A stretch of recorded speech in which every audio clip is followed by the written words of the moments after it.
In 2018, scientists exploring a Guatemalan jungle found a sophisticated Maya settlement.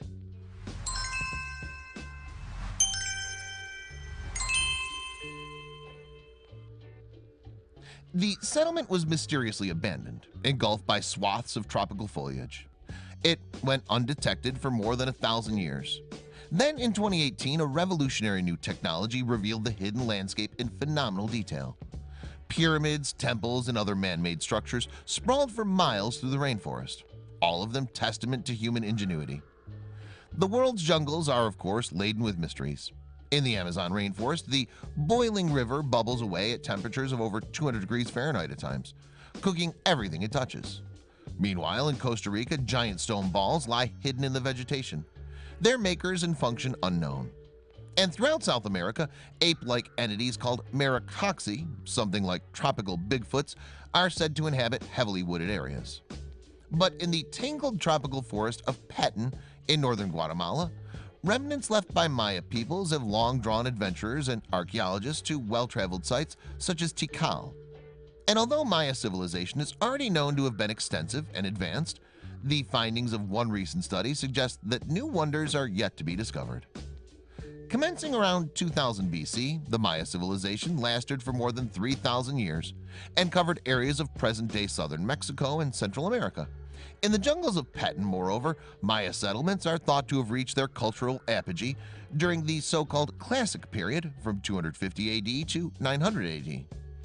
Astronomy, mathematics, architecture, writing, sculpture, and art were all practiced during the Classic era before an unknown crisis caused the Maya to abandon their jungle cities and migrate. Efforts to uncover Petén's mysteries are now being led by Dr. Thomas Garrison, an archaeologist from New York's Ithaca College. Garrison, who works with international researchers at various sites in Guatemala, is building up a regional picture of how Maya civilization evolved chronologically, and he's an expert in the use of digital technologies in an archaeological setting. Serving as an advisor for the Guatemalan nonprofit PACUNAM, an organization promoting cultural heritage, research, and sustainable development in Guatemala, Garrison helped to document the Petén region using an innovative new technology called light detection and ranging, LIDAR. In fact, the research funded by PACUNAM constitutes the largest ever LIDAR archaeological dataset. Speaking to National Geographic magazine in 2018, Catherine Reese-Taylor from the University of Calgary hailed the project as groundbreaking. After decades of combing through forests, no archaeologists had stumbled on these sites, she said. More importantly, we never had the big picture that this dataset gives us. It really pulls back the veil and helps us see the civilization as the ancient Maya saw it. But how does LIDAR technology work? Well, specifically, it uses lasers deployed by aircraft in order to measure hidden topography. The lasers fire millions of pulses at the ground every 4 seconds. Their reflected wavelengths are then measured to provide raw data about the terrain. In some ways, LIDAR is like the sonar capabilities of bats. And the PACUNAM-funded project used LIDAR to survey more than 800 square miles in Petén's Maya Biosphere Reserve, a protected area known to contain several sizable archaeological sites. Furthermore, the data gathered has given the researchers a detailed and unobstructed look at the landscape beneath the trees. Essentially, it's produced something of a 3D map of the area. Intriguingly, that map has now revealed more than 60,000 hidden structures across multiple settlements, suggesting that Maya civilization was far more complex and extensive than previously thought. In fact, the findings hint that the ancient Maya were probably as sophisticated as inhabitants of ancient China and Greece. Everything is turned on its head, Garrison told the BBC in February 2018. In addition, according to Francisco Estrada Belli, an archaeologist from Tulane University, the region may have been home to 2 or 3 times more people than previously believed. Most people had been comfortable with population estimates of around 5 million, he told National Geographic. With this new data, it's no longer unreasonable to think that there were 10 to 15 million people there, including many living in low-lying, swampy areas that many of us had thought uninhabitable. The findings also revealed a nexus of causeways running between the settlements, suggesting that the ancient Maya utilized an extensive trade network. The causeways were sufficiently wide to permit traffic and were raised, possibly to avoid the worst effects of wet seasons.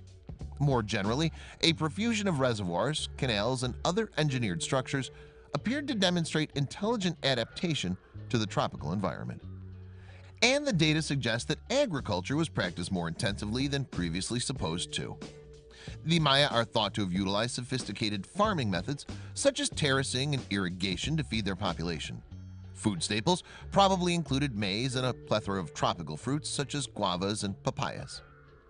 The widespread discovery of defensive structures such as walls and fortresses also suggests that warfare was a far more pervasive facet of Maya life than first thought. Warfare wasn't only happening toward the end of the civilization, Garrison explained to the National Geographic. It was large-scale and systematic, and it endured over many years. Meanwhile, according to Marcelo Canuto from Tulane University, these new findings challenge historical prejudices about the tropics. We've had this Western conceit that complex civilizations can't flourish in the tropics, and that the tropics are where civilizations go to die, he told National Geographic. We now have to consider that complex societies may have formed in the tropics and made their way outward from there. And interestingly, the data produced has been used by National Geographic to develop visually arresting augmented reality software.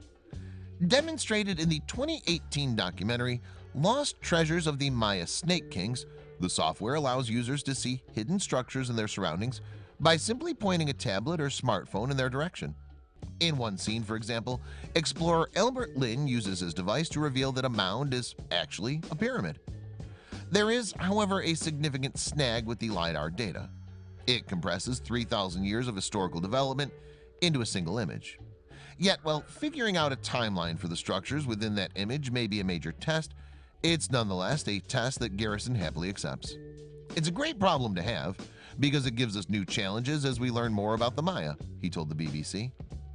Furthermore, it's hoped that the lidar data will help to raise public awareness of Petten's immense historical value, and in turn secure its protection for future generations. Many of the detected sites have already been looted. More generally, the whole region is also threatened by deforestation and uncontrolled slash and burn agriculture. But according to Estrada Belli, archaeology is undergoing profound changes thanks to LiDAR. LiDAR is revolutionizing archaeology the way the Hubble Space Telescope revolutionized astronomy, he explained to National Geographic. We'll need 100 years to go through all the data and really understand what we're seeing.